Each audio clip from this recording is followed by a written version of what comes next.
ഇറാന്റെ മറ്റൊരു ആക്രമണം കൂടി ബഹറിനെ ലക്ഷ്യമാക്കി നടന്നിരിക്കുന്നു എന്നാണ്. ഇതിന്റെ കൂടുതൽ വിശദാംശങ്ങൾ നമുക്ക് വൈകാതെ തന്നെ പ്രേക്ഷകരുമായി പങ്കുവയ്ക്കാൻ കഴിയും എന്നാണ് പ്രതീക്ഷിക്കുന്നത്. വീണ്ടും പ്രേക്ഷകരോട് നമ്മൾ ആവർത്തിച്ച് പറയുന്നത്, എപ്പോഴും പറയുന്ന അതേ കാര്യം തന്നെ ആവർത്തിച്ച് പറയുന്നു. ഒരു തരത്തിലും പ്രവാസികൾ ആശങ്കപ്പെടേണ്ട കാര്യമില്ല.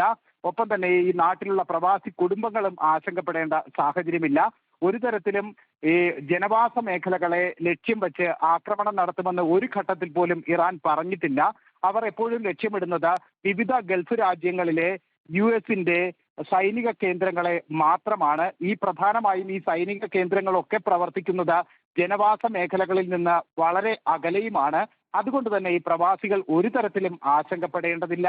അവരുടെ കുടുംബങ്ങൾ കേരളത്തിലുണ്ട്, ഇന്ത്യയുടെ മറ്റ് വിവിധ സംസ്ഥാനങ്ങളിലുണ്ട്. മറ്റൊരു വാർത്ത കൂടി വരുന്നുണ്ട് പ്രിയപ്പെട്ട പ്രേക്ഷകരെ. രഞ്ജിത്ത്, നമ്മളിപ്പോൾ ബഹ്റിനിലെ സ്ഫോടനത്തെക്കുറിച്ച് പറഞ്ഞുകൊണ്ടിരിക്കുമ്പോൾ തന്നെ സൗദി അറേബ്യയിൽ നിന്ന് വീണ്ടും ഖത്തറിൽ നിന്ന് വീണ്ടും ഒരു വാർത്ത വരുന്നു. ഖത്തറിൽ ദോഹയിൽ വീണ്ടും സ്ഫോടനം എന്നൊരു വാർത്ത വരുന്നു. ഖത്തറിലെ പ്രിയപ്പെട്ട പ്രേക്ഷകർ, നിങ്ങൾ നിർദ്ദേശമനുസരിച്ച് നിങ്ങൾ എവിടെയാണോ ഇരിക്കുന്നത് അവിടെ തന്നെ സുരക്ഷിതമായിട്ട് തുടരുക.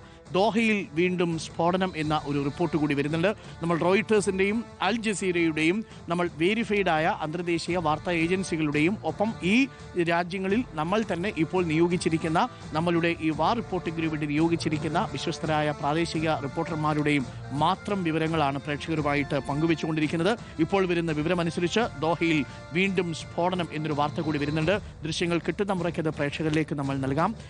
ഇപ്പോൾ ഇറാന്റെ ഭാഗത്ത് നിന്നും വരുന്ന മറ്റൊരു പ്രധാനപ്പെട്ട പ്രഖ്യാപനം, ഇതുവരെ കണ്ടിട്ടില്ലാത്ത ആയുധങ്ങൾ പ്രയോഗിക്കും എന്നാണ് ഇറാൻ ഇപ്പോൾ ഭീഷണി മുഴക്കിയിരിക്കുന്നത്. ഇതുവരെ കണ്ടിട്ടില്ലാത്ത ആയുധങ്ങൾ പ്രയോഗിക്കും എന്ന് ഇറാന്റെ ഭാഗത്തു നിന്നും ഒരു പ്രതികരണം ഇപ്പോൾ ഉണ്ടായിട്ടുണ്ട്. അല്പം ആശങ്കയോടുകൂടി മാത്രമേ നമുക്ക് ആ പ്രതികരണത്തെ കാണാൻ കഴിയൂ എന്നുള്ളതും പ്രേക്ഷകർ ശ്രദ്ധിക്കുക.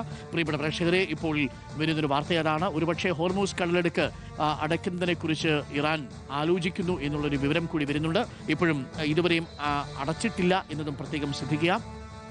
ഇപ്പോൾ വരുന്ന മറ്റൊരു പ്രധാനപ്പെട്ട വിവരം, മിനബ് സ്കൂളിലെ മരണസംഖ്യ ഉയരുന്നു എന്നുള്ളതാണ്. ഏറെ നമ്മളെ വേദനിപ്പിക്കുന്ന മറ്റൊരു വാർത്തയായിട്ട് മാറുന്നു. 70 അല്പസമയം മുമ്പ് മരണസംഖ്യയെങ്കിൽ ഇപ്പോൾ മരണസംഖ്യ 85 ആയിരിക്കുന്നു. മിനാബിലെ സ്കൂളിലെ ആക്രമണത്തിൽ 85 കുഞ്ഞുങ്ങൾക്കാണ് ജീവൻ നഷ്ടപ്പെട്ടത് എന്ന വാർത്ത ഇപ്പോൾ വരുന്നുണ്ട്. ഫൈസലുണ്ട്. ഫൈസൽ, ഇപ്പോൾ വരുന്ന വിവരങ്ങൾ അനുസരിച്ച് ദോഹയിൽ വീണ്ടും സ്ഫോടനം, ബഹ്റിനിലും സ്ഫോടനമുണ്ട് എന്നുള്ള വിവരമാണ് ഇപ്പോൾ വരുന്നത്. ഇതുവരെ കണ്ടിട്ടില്ലാത്ത ആയുധങ്ങൾ പ്രയോഗിക്കും എന്നാണ് ഇപ്പോൾ ഇറാൻ പറഞ്ഞിരിക്കുന്നത്.